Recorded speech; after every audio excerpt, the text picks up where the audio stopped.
pasando era que las dos variantes de la hormona tiroidea T3 y T4 pasan la membrana celular. La T4 es convertida periféricamente a T3, ¿okay?, por una desyodasa, ¿okay?, y la convierte a T3, que es la forma activa. De ahí se une a este receptor, al receptor de hormona tiroidea, que requiere de otro receptor asociado, que es el receptor de retinoide X, para formar un heterodímero, que es el que activa una caja de transcripción, ¿okay?, una caja de transcripción, y incrementa la transcripción de genes para aumentar la síntesis proteínica. Ahora, ves que tiene una cantidad grande de efectos. En particular, el que más te va a llamar la atención es el incremento del metabolismo por varios mecanismos. Primero, incrementa la actividad y el número de mitocondrias. Acuérdate que las mitocondrias pueden multiplicarse independientemente de la célula, ¿okay?, pero también incrementa su actividad. Ahora, aumenta la actividad de todas las bombas iónicas, de todas las ATPasas de sodio-potasio, y por lo tanto el consumo de oxígeno. Ese es producto directo de la... Oh, Paola apareció. Incremento de la actividad mitocondrial, necesariamente el consumo de oxígeno, y por lo tanto la tasa metabólica, ya sea que lo midamos en calorías por hora o hay otra medida de la tasa metabólica que es mililitros de oxígeno por kilo por día, o por unidad de tiempo, ¿eh?, por minuto o por día. Como necesitas más energía para sostener la tasa metabólica, vas a aumentar todos los procesos catabólicos. Uno, la absorción de glucosa hacia la célula. Dos, la producción de glucosa, ya sea que estés sintetizándola por gluconeogénesis o que estés haciendo lisis del glucógeno que ya tenés guardado. Tres, vas a aumentar la lipólisis. En general, la hormona tiroidea te aumenta el consumo de lípidos y te moviliza grasa de los depósitos en el tejido adiposo a la circulación, ¿okay? Lo mismo también aumenta el consumo de proteína, ¿okay?, el consumo de proteína. Si tu tasa metabólica no la puedes sostener con glucosa, vas inmediatamente a empezar a quemar proteína. Es cierto que tiene un efecto sobre la síntesis del depósito, pero eso es dependiente de la dosis. Si estás aumentando demasiado la tasa metabólica, de hecho vas a quemar proteína en vez de acumularla, ¿okay?, sencillamente porque el requerimiento de energía, el requisito de energía es más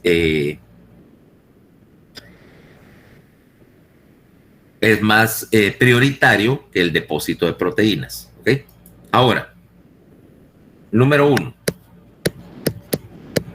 Número 2, factor crítico, el aumento en la actividad cardiovascular. Aumenta el gasto cardíaco, aumenta el flujo sanguíneo, aumenta la frecuencia cardíaca y la contractilidad, aumenta también la velocidad de conducción,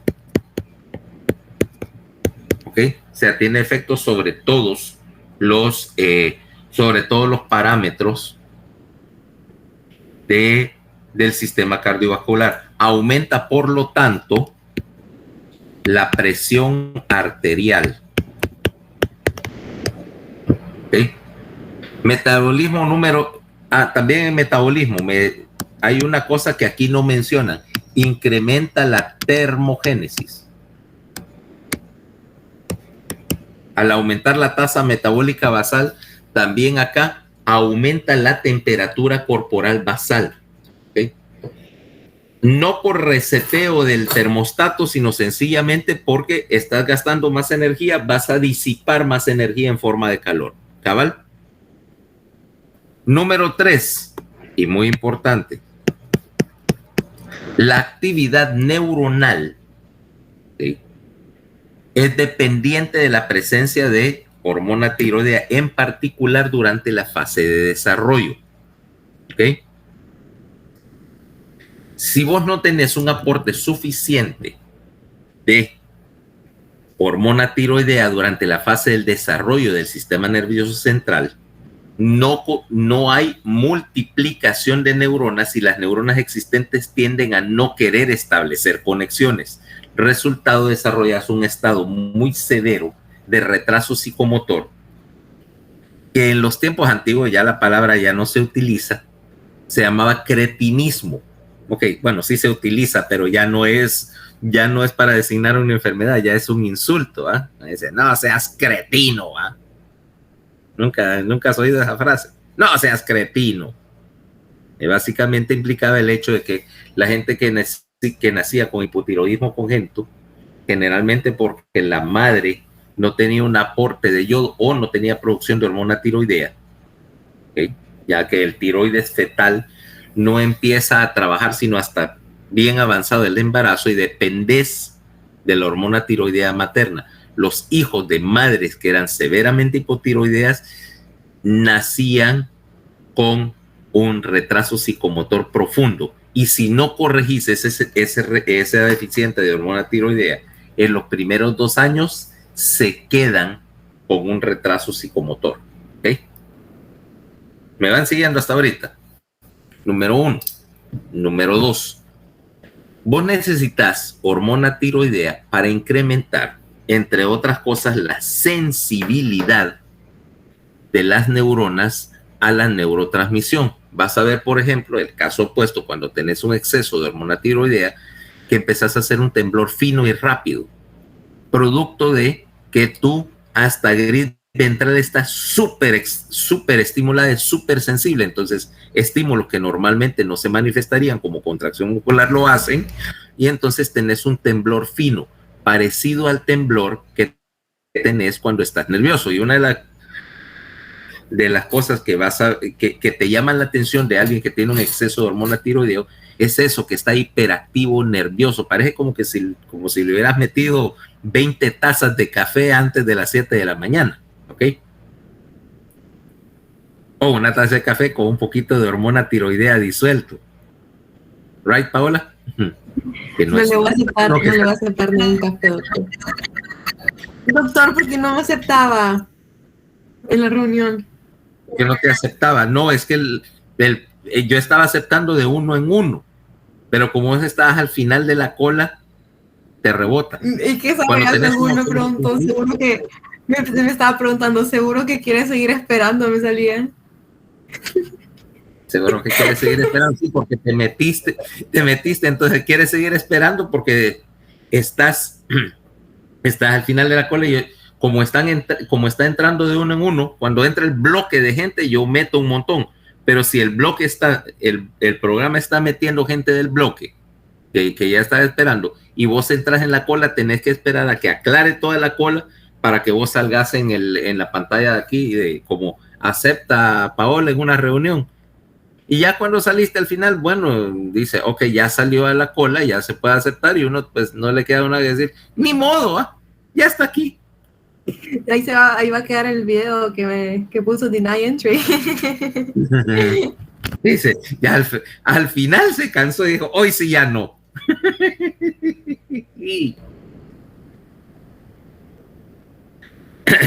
Por cierto, hablando de una cosa más seria, ¿en qué grupo estaba esta niña Cristel? En el mío. Que se retiró por lo menos de la clase, ¿ok? Ha vuelto. La pregunta es, ¿participó en la cuestión del grupo, de la revisión? Sí, pero en lo que participó usted lo pidió como corrección, entonces rehicimos la parte de ella y casi no quedó rastro de lo que ella hizo. No importa, o sea, no importa si lo que contribuiste después se editó, o sea, pero la pregunta es si trabajó, porque... Sí trabajó, sí nos ayudó.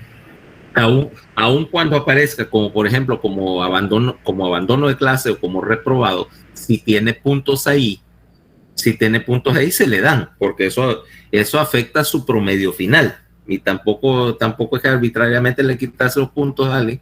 Diferente es, por ejemplo, hay uno de los participantes que nunca envió nada, entonces ese sí, y que incluso la gente del grupo dijo, no lo pongan porque no hizo nada, pero si ella participó, sí le toca, aunque sea una fracción, aunque obviamente bien baja porque no va a presentar, o creo yo que no va a presentar, no volvió a aparecer aquí. No va a presentar. Sí, yo sé. Supongo que porque su promedio era bien bajo y se dio, pues razonó, dice, bueno, voy a cortar pérdidas y solo terminar las que puedo pasar, aunque realmente esa no es una estrategia buena, porque dado que hizo por lo menos 2 de los exámenes, lo que va a salir es como no concluyó, como abandonó el curso, y eso siempre le afecta, ¿no? A menos que logre presentar alguna defensa ante mí y ante la coordinación de carrera, dice, me retiré por una cuestión externa a la escuela, y entonces pues si no se presentó, pero por el momento sale con un abandono, pero tiene derecho a todo lo que haya acumulado hasta el momento. Allá ella, no sé cuál era la idea de ella, o si está todavía en bioquímica o solo decidió pasar una. Allá cada quien con su estrategia para aprobar el bloque, ¿va? Entonces, la idea es que vamos a ver acá. Entonces, como te digo, el número 3 es el aumento en la sensibilidad de las neuronas, el incremento en la actividad de las neuronas y el incremento en las conexiones. Okay. Ya vimos, por ejemplo, con el crecimiento, número 4,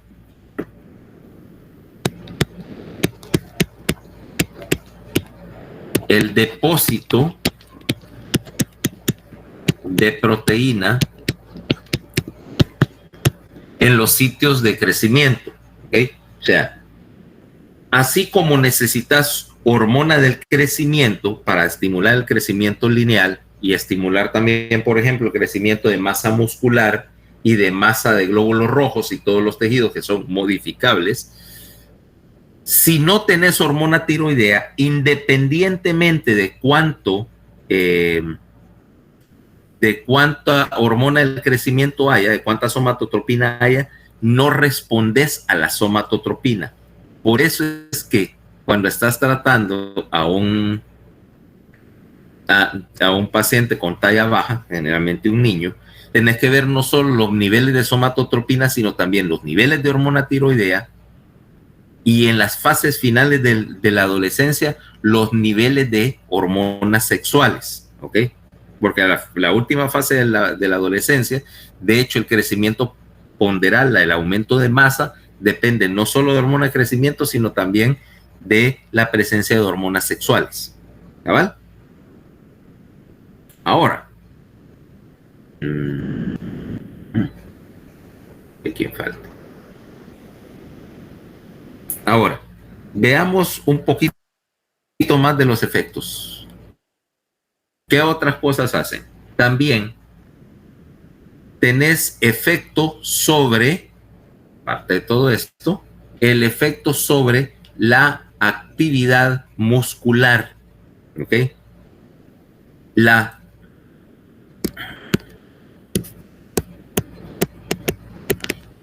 velocidad de contracción y de relajación del músculo dependen también de un nivel adecuado de hormona tiroidea. Si no la tenés, aunque tengas masa muscular todavía, ¿ok? Aunque no se haya atrofiado el músculo por falta de hormona tiroidea, si no tenés hormona tiroidea, por ejemplo, en una fase aguda, no sos capaz de generar energía para la contracción muscular y tu fuerza muscular en general disminuye marcadamente, independientemente de que si hay o no proteína contráctil en el músculo. O sea que si te das cuenta, hay un montón de funciones ahí que están relacionadas con el hecho de que estás utilizando esta hormona para estimular la actividad de todos los sistemas.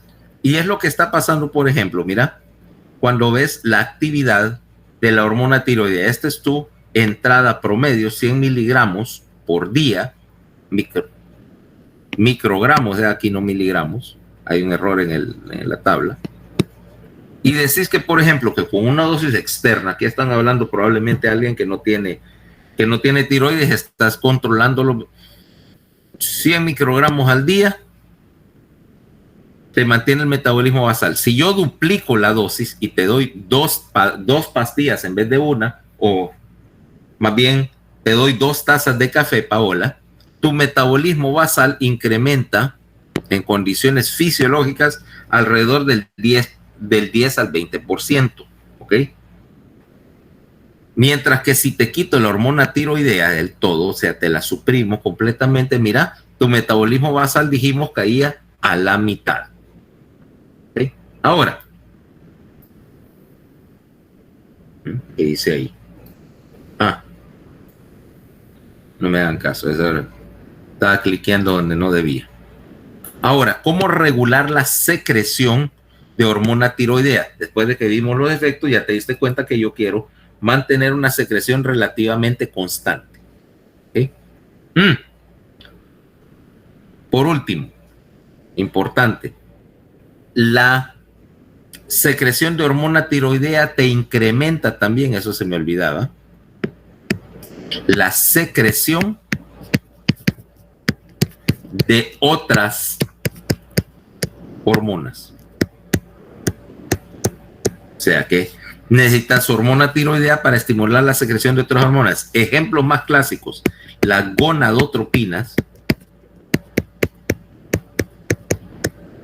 y el cortisol. Si no hay hormona tiroidea, vas a entrar en un estado de pseudodeficiencia de gonadotropinas y de cortisol, porque a pesar de que pudieras estarlas fabricando, no las estás liberando a la circulación periférica. Por lo tanto, tenés en un hipotiroidismo severo, tenés todas las manifestaciones de un defecto múltiple de hormonas, en particular cuando se refiere a estas que son producidas por la corteza suprarrenal. La deficiencia de hormona tiroidea te va a aparentar como que la glándula suprarrenal no está trabajando, pero es sencillamente porque no está estimulada. ¿Okay? Ahora, ¿cómo liberarlas? Entonces ahora vemos en términos de regulación de la secreción, vamos a tener un eje, vaya, obviamente que aquí tenemos un eje en el hipotálamo, empezando en el hipotálamo, que produce TRH, hormona liberadora de hormona tiroidea, de tirotropina. También esta se conoce con un apodo que se llama tiroliberina, que te estimula la producción en la adenohipófisis de hormona estimulante del tiroides, o sea, de tirotropina, que te estimula a tu vez en la tiroides la producción de T3 y T4. O sea, esto es retroalimentación, mira, positivo y amplificación. Luego, amplificación y la secreción de hormona tiroidea te inhibe al hipotálamo. O sea que tenés otra vez un sistema de retroalimentación negativa. Aumenta, pero la T3 y T4 te mantienen bajos los niveles de TRH, de tiroliberina. Resultado, el efecto final de este eje de secreción es que vas a tener una liberación relativamente constante de T3 y T4, que es lo que estás tratando de hacer, no cambiar bruscamente el metabolismo basal. Ahora, ¿cómo trabaja? La tiroliberina es una modificación de un péptido corto. Tiene 3 aminoácidos al cual le quitas le quitas el carboxi terminal, entonces haces una amida realmente, ¿ok? Actúa la TRH, por lo tanto, la tiroliberina, ¿okay? 3 aminoácidos. Te actúa directamente sobre las células basófilas. Incrementa la producción de las células basófilas directamente.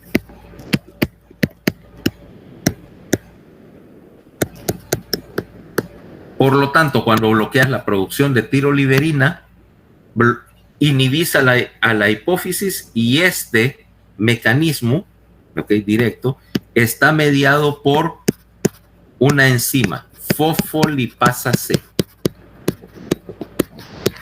¿Okay?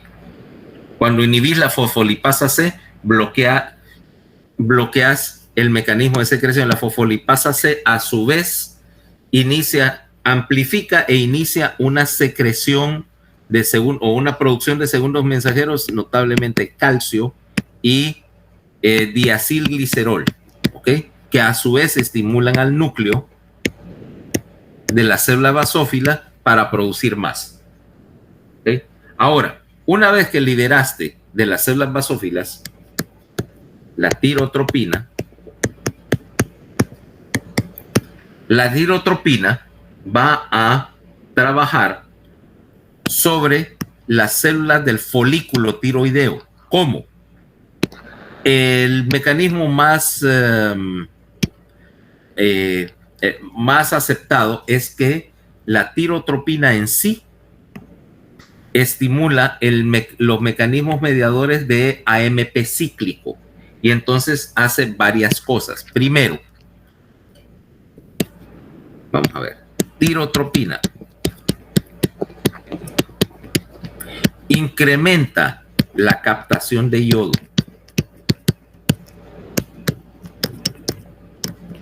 ¿Okay? 2, incrementa la actividad de la peroxidasa para convertir ese yodo en yodo orgánico, ¿eh? Y 3, incrementa la liberación de T3 y T4 del coloide. O sea, acuérdate que la tiroglobulina tiene T3 y T4 guardados. Entonces lo que hace es incrementa la activación de T3 y T4 mediante estímulo de las proteasas que recortan estos dos de la cadena de coloide, ¿ok? Y secundariamente, más a largo plazo, incrementa el número de células en el folículo tiroideo que te están produciendo hormona. O sea que tiene efectos a corto plazo, incrementan la liberación de hormona que ya existe, y efectos a largo plazo, incrementando la cantidad de células, la cantidad de células que están produciendo la hormona. Okay. Ahora, esto es lo que estamos viendo. Ahora, ¿cómo inhibir la producción de hormona tiroidea? Aquí vamos a tiroxina, vamos a ponerle T3 más T4. T4, perdón. Primero, el aumento del metabolismo, junto con los aumentos en los niveles de 3 y T4, te inhiben al hipotálamo. 2, el aumento del metabolismo global me causa también inhibición del hipotálamo por vía de inhibición del eje. También se presume que el aumento de la temperatura ambiental hace que el hipotálamo, que acordate que tiene unas neuronas sensibles a la temperatura en el hipotálamo posterior, en el sector mamilar, te generan una señal en la cual también inhibir la producción de tiroliberina. Esto no está muy claro. Lo que sí está claro es que el descenso de la temperatura ambiental te aumenta la producción de hormona tiroidea y el metabolismo basal en un 10 a 15% para compensar la termogénesis. O sea que si venimos y tenemos, por ejemplo, una situación, bueno, muy peligrosa, o sea, tenemos dos Paolas, o sea, Paola y el clon de Paola, ¿ok? Paola, aquí nuestra Paola tropical está en el horno de San Pedro Sula, mientras que el clon de Paola está, decime un lugar muy frío. Ya sé. ¿Qué te parece si mandamos? No, mejor quedémonos con el clon tropical acá y mandemos a la Paola original a un lugar bonito, pintoresco, muy tranquilo. Me va a mandar a Siberia, doctor. No. Acuérdate de un montón de secciones. ¿Qué te parece Tuktoyaktuk? ¿Dónde queda eso? En el norte de Canadá, en el Círculo Polar. ¿Nunca viste aquel programa que llamaba Camioneros del Hielo? No lo vi, pero sé que existía y sé que era. Okay.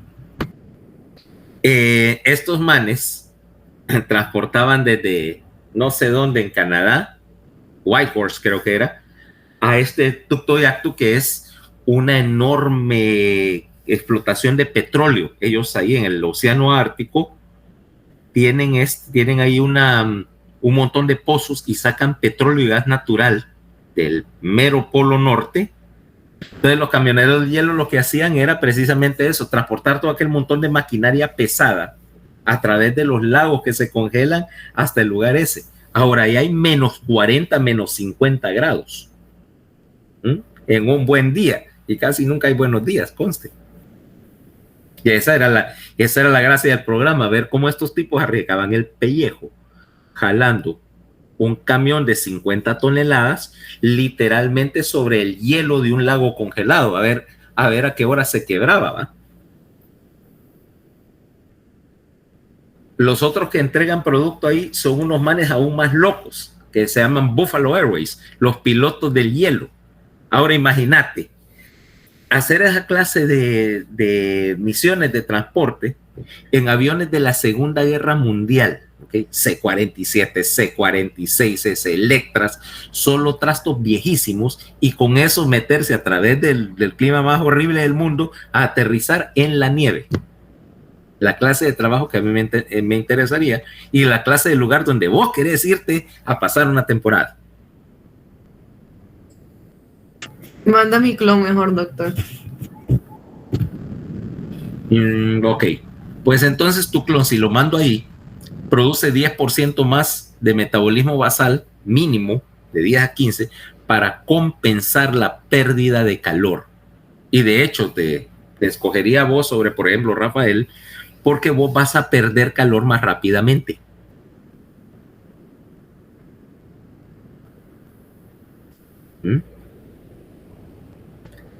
¿Y por qué te digo que te vas a enfriar más rápido? Acordate que la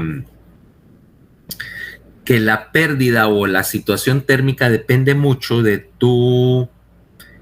de la relación que tenés entre masa corporal, estatura y conformación corporal. Como vos sos un poco más pequeña que el promedio, por decirlo de alguna manera, quiere decir que tu superficie corporal en relación a tu masa es mayor, o sea, tenés más superficie para disipar calor proporcionalmente y te enfrías más rápido que si ponemos a alguien, por ejemplo, a Rafael, que es mucho más grande y tiene mucha más masa corporal para retener calor. ¿Okay? ¿Te acordás lo que decíamos cuando hablábamos de termogénesis? De poner a hervir, qué sé yo, una jarrita de agua de medio litro y poner a hervir una olla grande. La jarrita se enfría más rápido. Lo mismo sucede en tu caso. Por lo tanto, vos estarías, o tu clon estaría más sujeto a tener que incrementar su termogénesis en situaciones donde hace mucho frío. ¿Ok? Vaya, no es más, no necesito mandarte ni siquiera a Tuktoyaktuk. Te voy a mandar, decime un lugar frío de Estados Unidos. Te puedo mandar, qué sé yo, a Salt Lake City, territorio de los mormones, que hace frío. No, gracias, doctor. un montón de gente parecido. Doctor, le tengo una muy buena noticia, doctor. Ya terminamos bioquímica. Yo pensaba que se había ido de misión. No, doctor, eso es una cosa que va a ser obligada al final del semestre. Ok, por cierto, ya que estamos hablando de misiones, esa sería una posibilidad. Convencer a los jefes de ella que la manden de misión o a Tuktoyaktuk o a Darfur en el Sudán, o hay una isla en el Océano Índico donde está la última población no contactada de gente. Los sentí, no sé qué son. Exacto, que son caníbales. Que cada vez que llega alguien lo atacan. Qué malo, doctor. Y se lo comen. No sé si se la comerían, porque supongo que ya a estas alturas sabrán que comerse a alguien así te va a dar un dolor de estómago, una diarrea que te dure 2 semanas, pero bueno, podemos intentarlo. No, pero ya digo que se va a quedar aquí, doctor. Lastimosamente. Ay, ya me lo imagino, porque una de esas domingo por la mañana. ¿Te imaginas domingo por la mañana? Vos estás relajada, te querés levantar tarde, te das el teléfono y ves ding, ding, ding, ding, ding, ding. Salís a ver quién es y es ella con un montón. No me dice eso, doctor. Matemáticamente existe la posibilidad. Y entonces iba a ser triste tu vida, ¿eh? Más triste que la vida de la gorda, de hecho.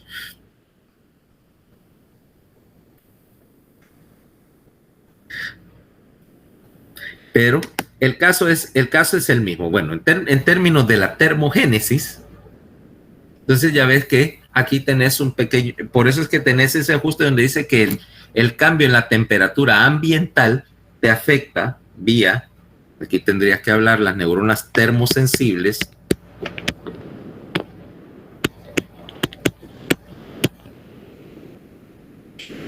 te causarían inhibición de la secreción de tiroliberina. El otro mecanismo que tenés para bloquear la producción de hormona tiroidea es cuando le alimentas con una enorme cantidad de yodo. Eso sí, necesitas una cantidad grande de yodo, porque cuando le metes demasiado yodo a la célula folicular, trabas la endocitosis de yodo. Literalmente trabas la transportadora.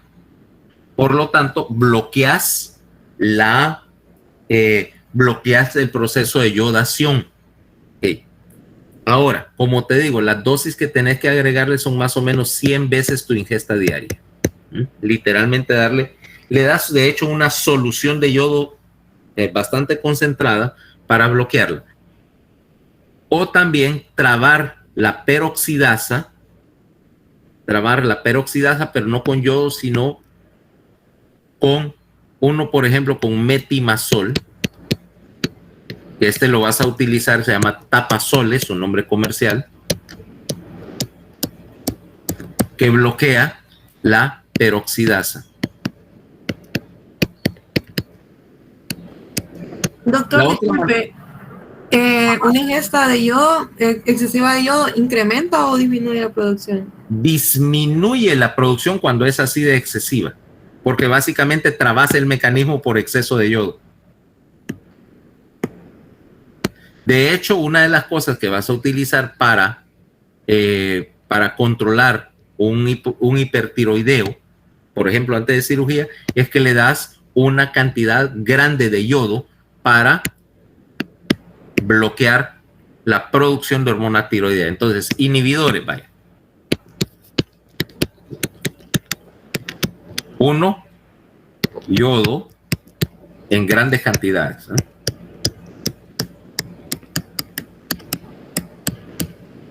Cosas como metimazol, que bloquea la peroxidasa.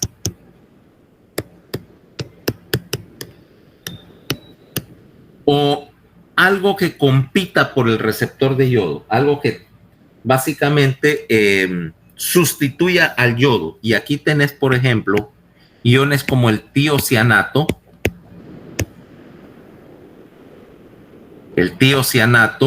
o el perclorato.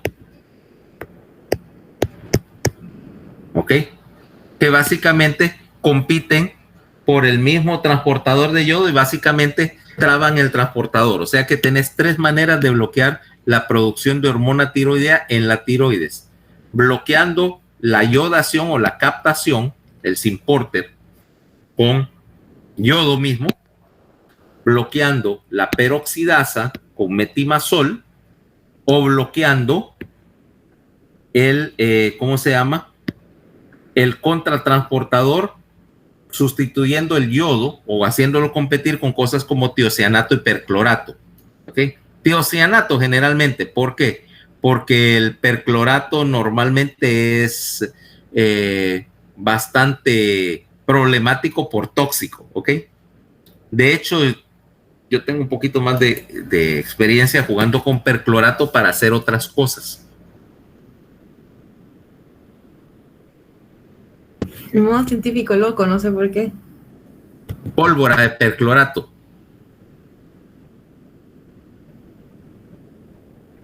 En vez de utilizar nitratos como el oxidante en una pólvora, puedes usar perclorato de amonio, perclorato de sodio. Y de hecho es lo que se utiliza para hacer combustible de cohete. ¿Ok? Vos mezclar, por ejemplo, perclorato de amonio, ¿ok?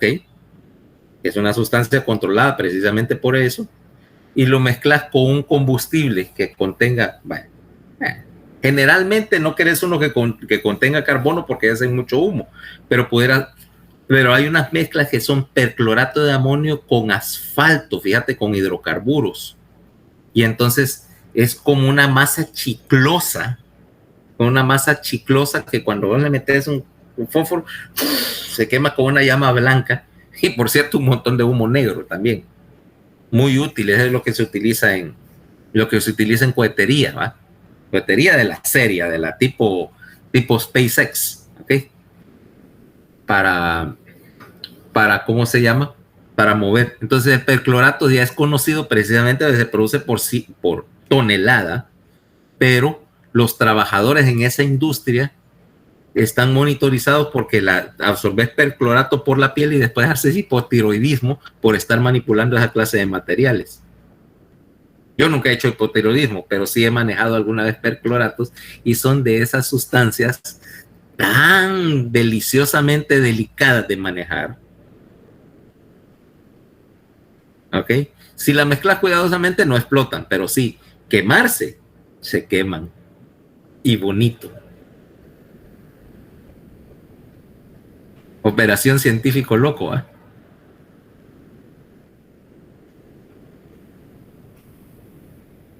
Vos como que no jugabas mucho en el laboratorio de química, ¿eh? No, doctor. Porque asumo que el laboratorio de química de La Salle era aburridón. Pues sí. El de física también. El de física siempre. O sea, las clases eran buenas, pero en el laboratorio no. El laboratorio de física es más aburrido.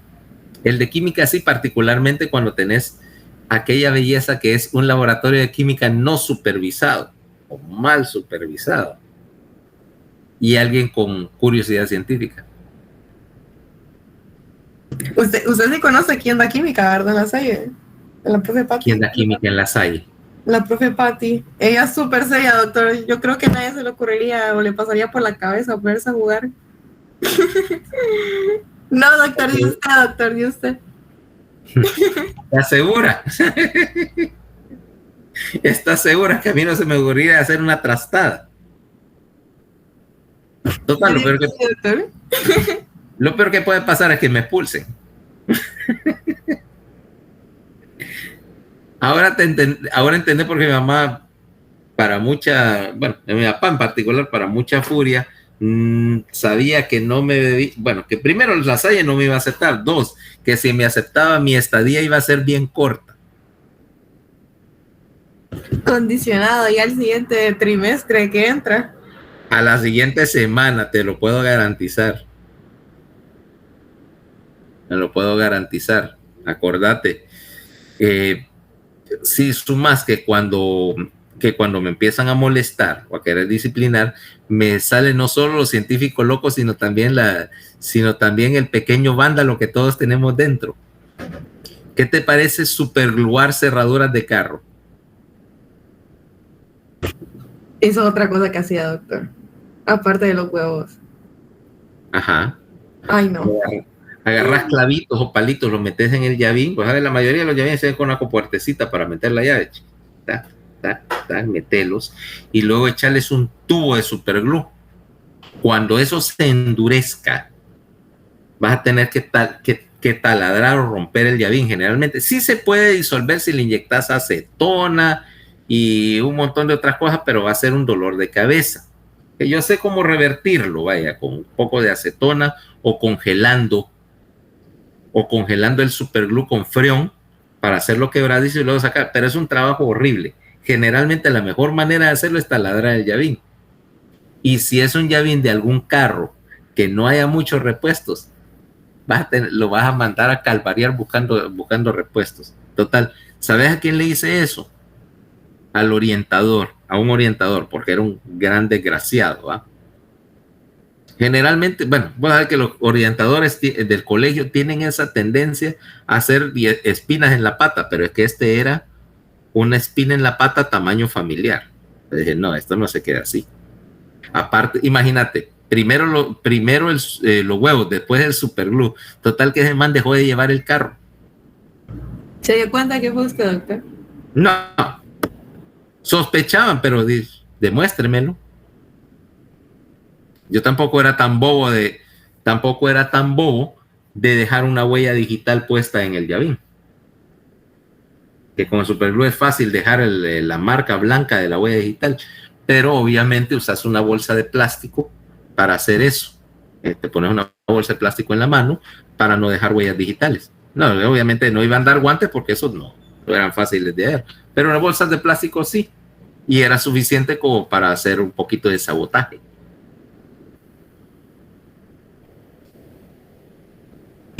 Qué miedo tenérselo usted de enemigo, doctor. Acordate, si tenés un enemigo que tiene los recursos y que su inspiración para la maldad es Bugs Bunny, generalmente va a tener alguno que otro problema.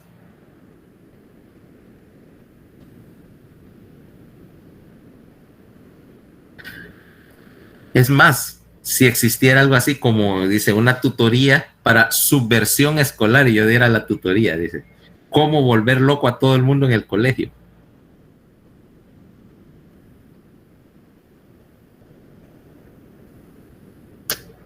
Tengo con quién practicar también. Lo único que no me salió tan subversivo, fíjate.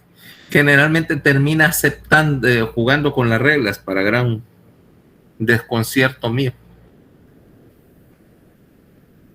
Emilio, doctor. Emilio. Sí es rebelde para algunas cosas, pero no tanto. Pero Emilio se veía tranquilito, doctor. Ayer que lo enseñó. Emilio tiene un problema. Alguien le dijo que no se preocupara, que lo iban a defender, que él podía hacer lo que quiera porque él no tenía que seguir reglas, no tenía que seguir las reglas porque lo iban a defender si se metía en problemas. ¿Quién crees que fue el que dijo ese? Exactamente. Te puedes imaginar a mi mamá fomentando la subversión. Y de cual le digo, ¿vos querés que este pase en problemas? Me dice. Y me dijo algo así como de que yo qué autoridad tenía para reclamarle por eso, ¿ah? ¿Quién dice si vos las hiciste todas juntas? Bueno, lo cual es cierto. Mira, eso está como en sexto grado, que el primer día se ganó un viaje en la dirección, porque hay una canción. Los maestros son aburridos, es cierto, pero hay una canción ahí que se llama The Burning of the School. My eyes have seen the glory of the burning of the school, y un montón de tonteras, ¿verdad? Que habla, por ejemplo, de colgar y quemar a los maestros, etc. Yo se la había enseñado, pero la transcribió porque quería que la cantaran todos sus compañeros en asamblea. ¿Cabal? ¿Quién crees que le sacó las copias? Usted se la sacó. Te puedes imaginar mi mamá sacándole copias de una canción que sabía que iba a causar problemas en la escuela y repartiéndolas porque las querían cantar en la asamblea. Total, y como ahora todos los no, que no sé qué, que si el niño tiene tendencias piromaníacas, la psicóloga me llama, mire que el niño tendencia piromaníaca, no, que mire esta canción. Esa canción data de los años no sé cuánto, yo la cantaba en la escuela, ustedes no tienen sentido del humor, y les garantizo, si quisiera quemar la escuela ya lo hubiera quemado, porque tiene la habilidad técnica y la asesoría necesaria para hacerlo. ¿Sabes qué pasó? Nunca me volvieron a llamar a psicología. La psicóloga dijo, ay, los dos ocupan terapia, el papá y el hijo. Exactamente. Se dieron cuenta que era un par de casos perdidos y ya no volvieron a molestar. Entonces sí, se mira tranquilito, pero ahorita ya está un poquito más serio, pero por algo en tercer grado decían Emilio Mala Idea Corea.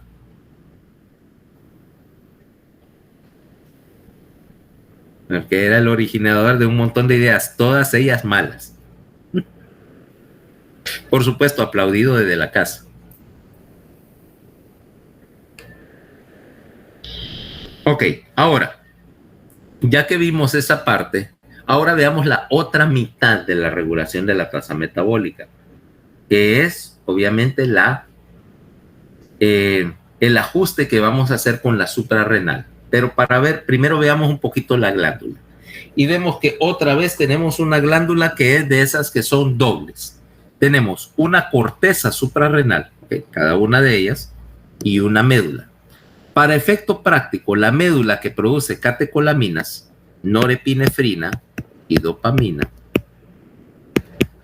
vamos a considerar que es un ganglio simpático gigante. O sea que esta médula suprarrenal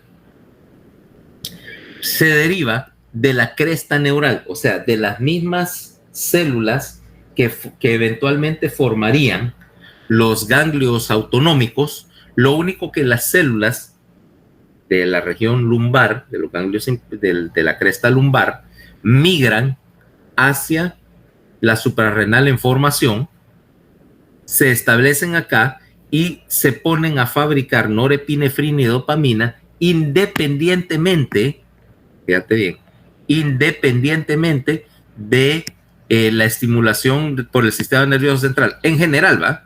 La verdad es que sí tienen alguna influencia del sistema nervioso autónomo, pero básicamente trabajan como un sector independiente. Ahora, esas no me interesan ahorita. Me interesa la corteza suprarrenal.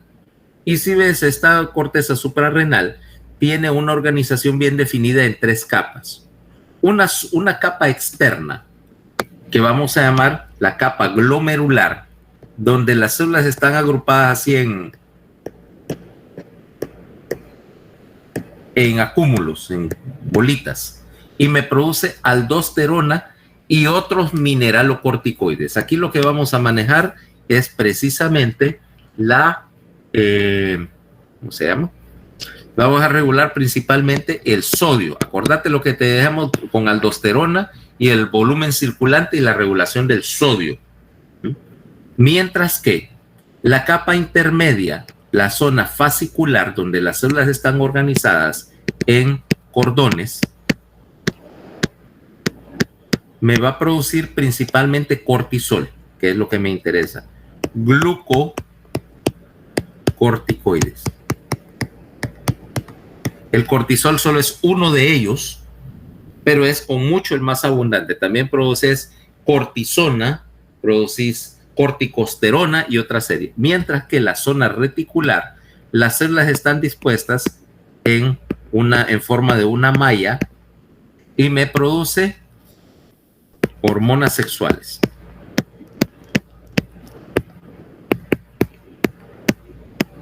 Principalmente testosterona dihidrotestosterona. ¿Okay? Y vos me decís, bueno, ¿para qué necesito? ¿Por qué es testosterona y no otras hormonas? Y ahí es donde entras en la cuestión de la conversión periférica. ¿Okay? La testosterona producida en la suprarrenal, en el caso de las mujeres, las vas a convertir a estrógenos o a progestágenos periféricamente en el hígado. Y de hecho, si yo te saco una muestra de sangre, voy a encontrar que tenés niveles bajos pero definidos de testosterona. ¿Ok? Y de hecho necesitas esa testosterona, primero porque es el estímulo para la médula ósea. Segundo, porque parte de tu crecimiento dependía en algún momento de tener andrógenos. La deficiencia completa de andrógenos causa retraso del crecimiento incluso en las mujeres. ¿Okay? O sea que tenés alguna pequeña producción de ellos, ¿okay? Tanto suprarrenal como ovárica. Pero bueno, eso se sale un poquito del tema. Eso es para otro día.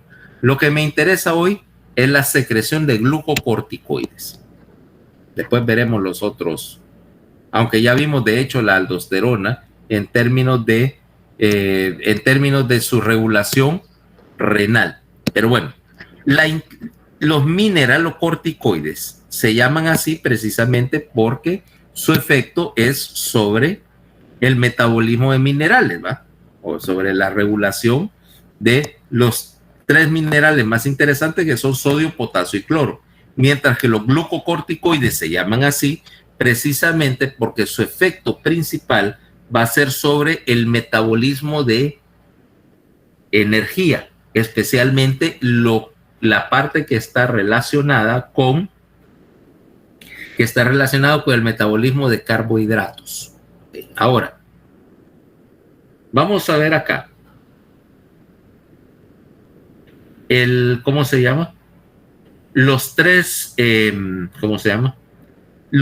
capas tienen estímulos separados para regular su actividad.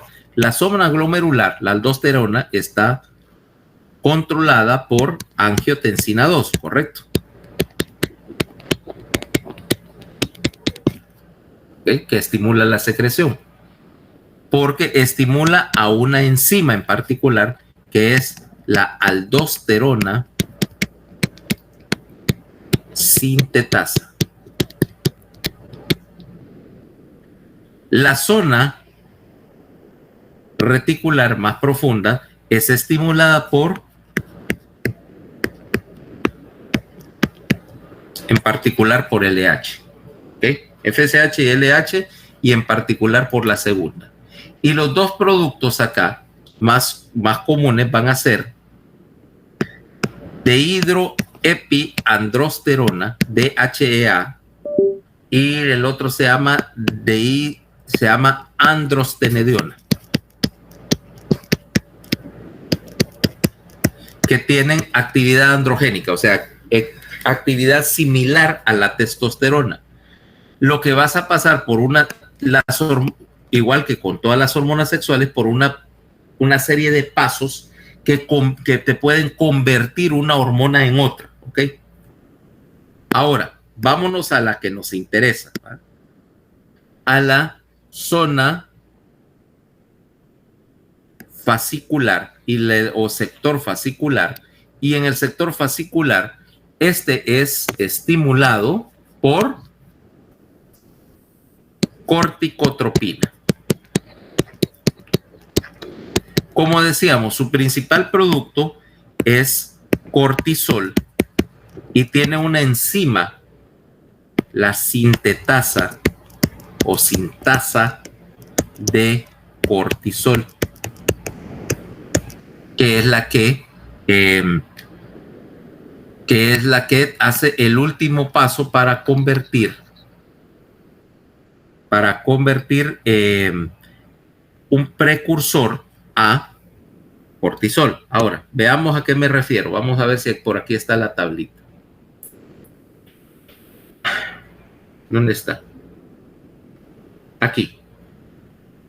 ¿Qué te parece esto? Espero que no venga el examen. Sí viene. Ahí, ¿ok?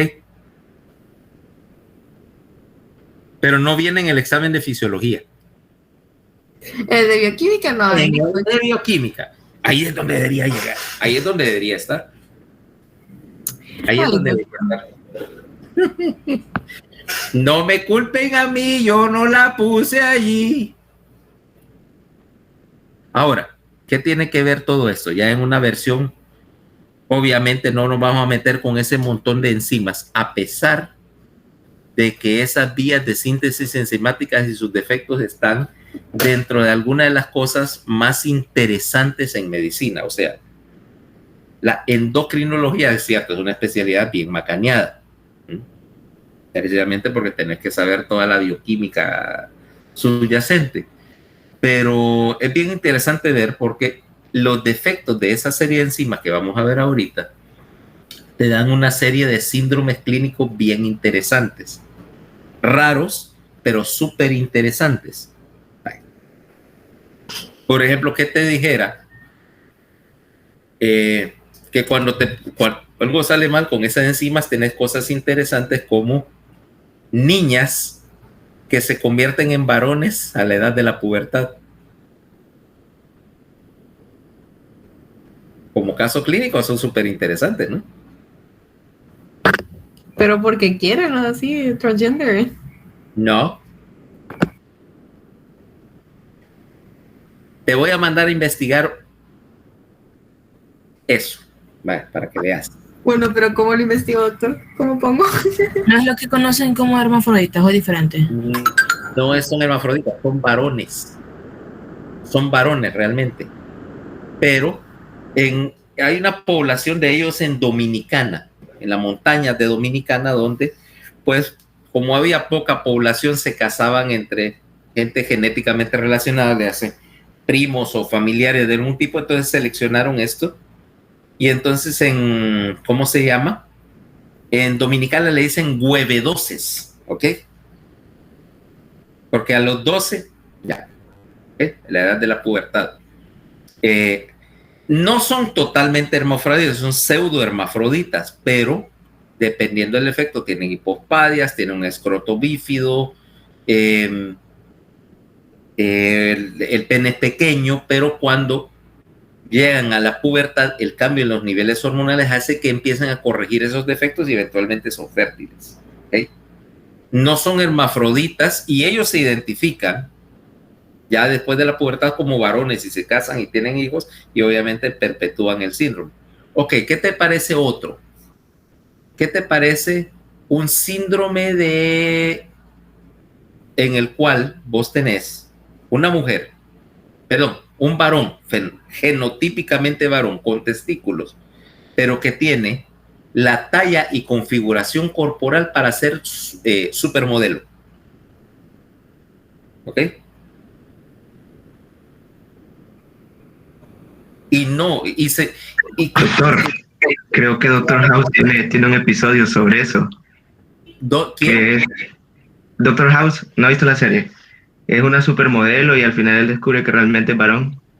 Sí, de hecho eso es inspirado en hay como 37 casos conocidos ahorita. Se llama síndrome de insensibilidad completa a los andrógenos. Y de hecho uno de los primeros casos fue, esta era una mujer. Espérate, que quiero ver si encuentro la foto acá.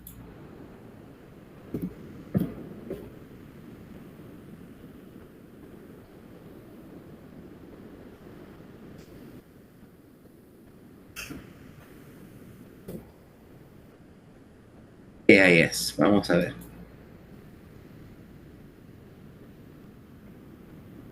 Ponerte a alguien.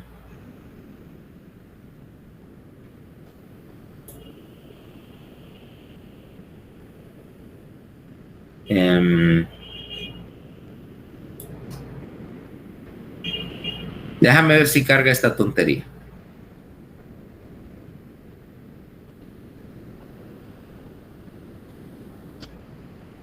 A physiological perspective on Déjame ver. the continuum of sexuality and gender. Normal female. A ver. female pathway is seen in allowing certain Mira, por signs of ejemplo. feminization. Ese es un varón.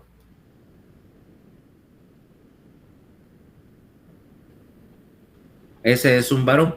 Sencillamente tienen producción de andrógenos, pero el receptor, en este caso es un defecto de receptor, pero también es un defecto en el cual no puedes sintetizar testosterona porque te falta una enzima, la 5-alfa reductasa, y cuando llegan a la edad adulta, la dehidrotestosterona, que se va por una vía separada, empieza a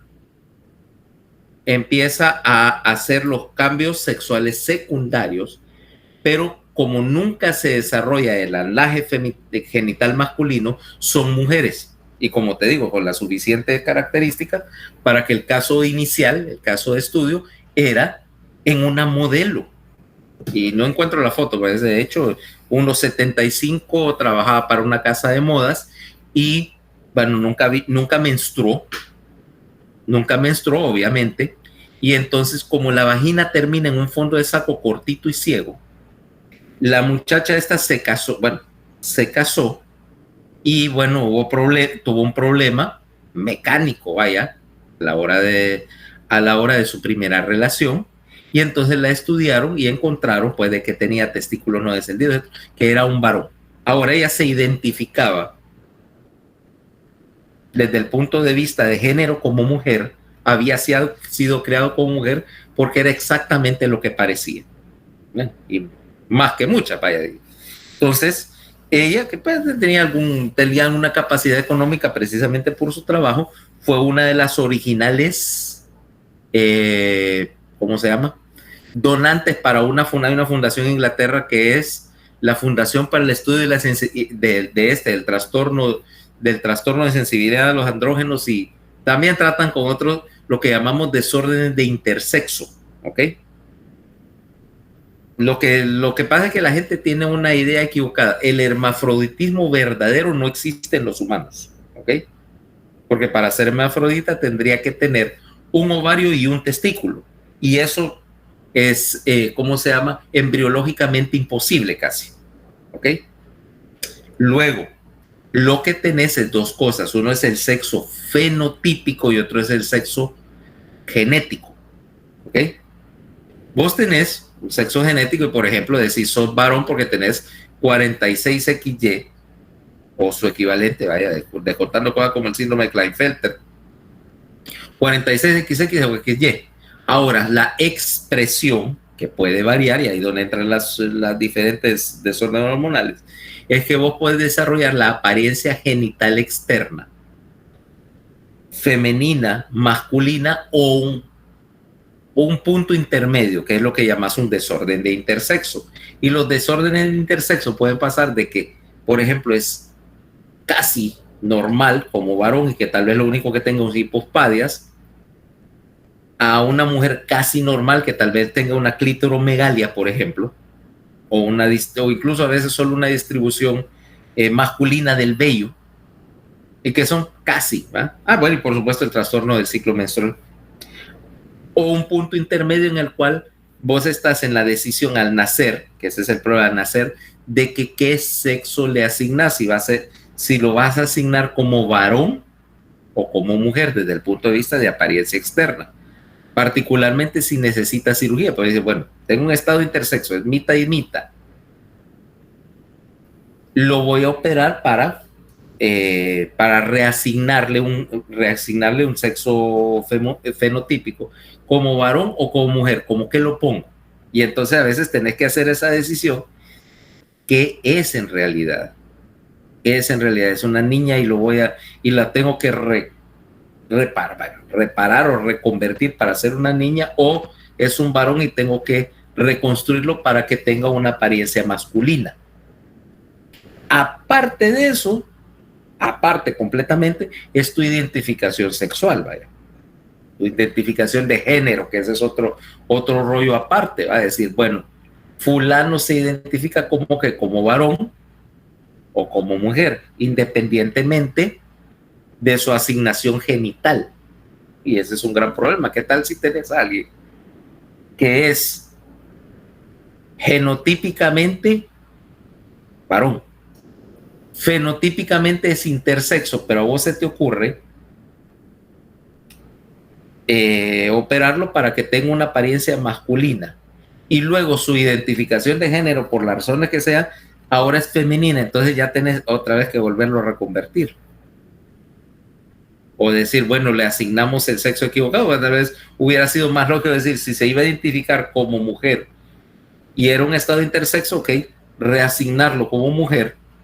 Y bueno, aunque tuviera genitales, aunque tuviera testículos y genoma XY, pero bueno, se identifica como una mujer, está contenta con esa identificación, lo convertiste en mujer con toda la cirugía necesaria y pues lo único que el único problema es que obviamente va a ser infértil, pero bueno, no la puedes ganar todas. ¿Te das cuenta los macaneos que se pueden meter los endocrinólogos con esa clase de desórdenes?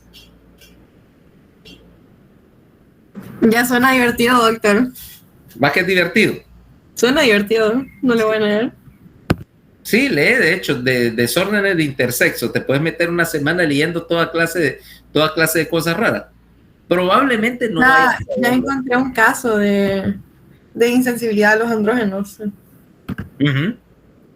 Ya viste uno y léelo y te vas a dar cuenta que hay un montón. Te vas a perder un poquito en todo el relajo enzimático, pero la parte central de la historia es igualmente interesante. Para aquellos que les gustan las deducciones. Ahora veamos qué es lo que pasa. ¿Por qué sucede todo esto? Básicamente, con lo que tenés que empezar es con colesterol. Vaya. Tenés el anillo acá, el anillo de colesterol, que es este. Ok. Pongámosle los circulitos, ¿verdad? Para decirlo. El colesterol, a su vez, acordate que lo puedes sintetizar a partir de acetil-CoA por vía de un intermediario lineal, que es una cadena así larga, que se llama escualeno. ¿Ok? Y formas tu colesterol básico, que es lo que tenés acá. ¿Ok? Supongo que tampoco vieron la vía de síntesis de escualeno a colesterol. Primera vez en mi vida que escucho la palabra, doctor. Permítanme. ¿Ah? Eso hasta yo lo vi en bioquímica. ¿Dónde crees que lo aprendí también? Ok. Pero vamos a quitarnos el escualeno y digamos que tenemos suficiente colesterol. ¿Ok? Por ejemplo, Paola, que no puede ir camino de la universidad a la casa sin pasar por donde está, no sé, un kiosquito ahí que venden aquel delicioso producto tan tradicional de nuestra comida criolla. Chicharrón. ¿Ok? Y no me digas que ahorita, por ejemplo, yo pagaría bastante por tener aquí unos chicharroncitos frescos, el limoncito y las tortillas. Cosa que no va a pasar porque estas nunca compran nada de ver. Ayer dije que compra de emergencia al súper y solo compraron comida saludable. Toca comprar comida, ¿verdad, doctor? Ahorita que salga al mediodía iré a comprar comida, porque además, como no había nada decente que cenar, me atravesé lo que quedaba de mis Oreo O's. Tendré que comprar más. Mi cena de emergencia ya se acabó. Ok, ahora, si tenés el colesterol acá como punto de base, vamos a ver que el primer proceso es que vas a agarrar una enzima, la desmolasa de colesterol, ¿ok? Y vas a convertir este colesterol en lo que es el antecesor común de todas las hormonas, que es pregnenolona. Pregnenolona, ahora, vamos a decir acá, la ruta negra. Pregnenolona por vía de una negra, dije. Espérate. Por vía de una enzima, la 17 alfa hidroxilasa, lo convertís en 17 hidroxi acá mira, pregnenolona. La 17-hidroxipregnenolona la vas a convertir con otra enzima, mira, la 17-20 liasa a 17-hidroxiprogesterona, que a su vez vas a, ¿dónde está el carbono 11 acá? Vas a convertirla a 11-desoxicortisol por otra enzima. ¿Ah? Mira acá, le agregaste esta cadenita. Y el de 11-desoxicortisol lo vas a pasar por una sintetasa de cortisol para formar cortisol. Mira. Si vos le quitas estos dos grupos hidroxi, lo convertís en cortisona, que también es producida por la suprarrenal. Ahora, esta ruta negra es la ruta de los glucocorticoides. Ahora, no es la única cosa que puedes hacer con ellos. Podemos meterlos por la ruta azul. Ahora, mira, si metes el colesterol, bueno, siempre por la colesterol desmolasa, hacer pregnenolona, que es el ancestro común, pero de ahí puedes meterla por esta 3-beta-hidroxiesteroide deshidrogenasa, ¿ok? Donde, mira, cambiaste un doble enlace acá para convertir pregnenolona a progesterona. Ahora, la progesterona, por supuesto, la 17-alfa hidroxilasa, también la puedes mandar de progesterona por la ruta del cortisol, ¿va? Mira, convertir progesterona a cortisol. Si no, bueno, pudieras utilizar la progesterona para lo que sirve, pero si no, vas a meterla por la 21-beta-hidroxilasa a convertirlo en 11-desoxicorticosterona y luego por la 11-beta-hidroxicorticosterona y luego por la aldosterona sintetasa para formar aldosterona, o sea, la vía azul, mineralocorticoides y bueno, progesterona también como parte de la alternativa, progestágenos. O puedes meter por la ruta roja, mira, la 17-hidroxipregnenolona por medio de la 17-20 liasa a DHEA, que a su vez también puedes convertir por la misma enzima 17-20 liasa a convertir a androstenediona. Y estos se pueden convertir periféricamente en el hígado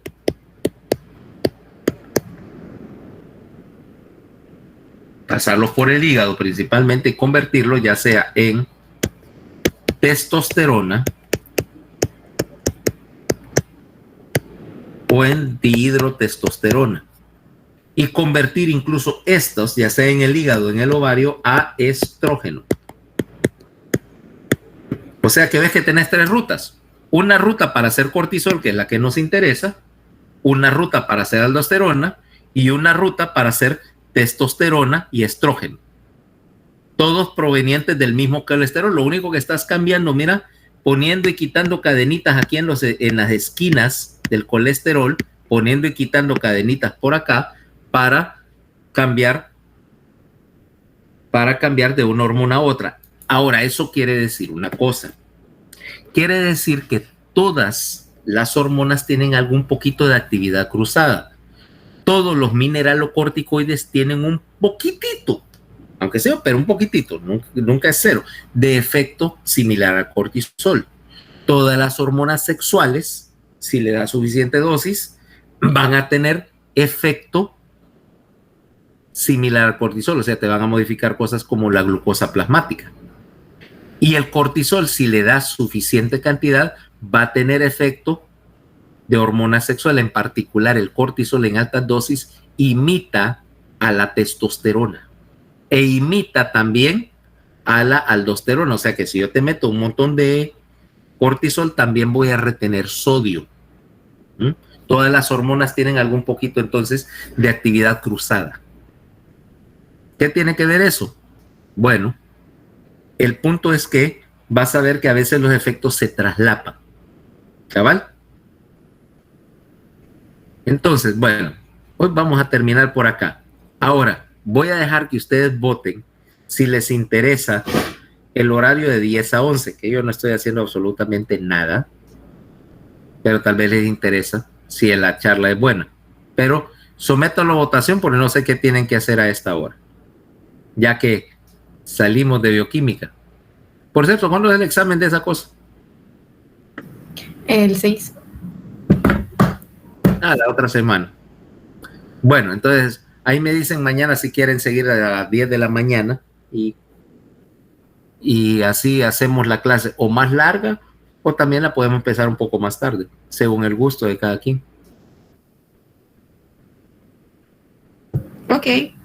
Bye. Ok, entonces, bye. Nos vemos mañana. Bye. Gracias, doctor.